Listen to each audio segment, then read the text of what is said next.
one. Thought I'd come on, just real quick video. I am doing a 16-inch tail. I'm doing a 31-inch piece so we can make our 7-inch loops. So I'm just kind of bringing them together. We're gonna lay one right on top of each other until we can get, just adjust it till you get your 14-inch. And then we're gonna go right here to the 7-inch and we're gonna scrunch all that together.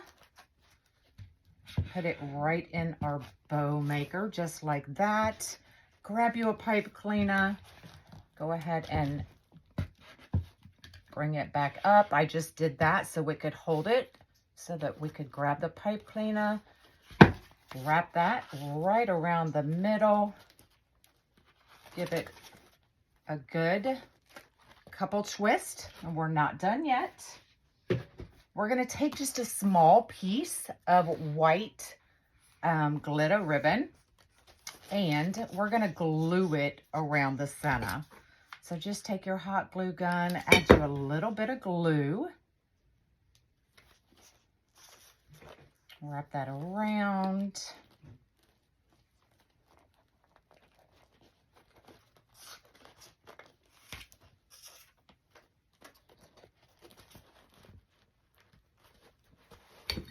Glue it back down. And then just grab those pipe cleaners, give it a couple more twists. So we have a nice little button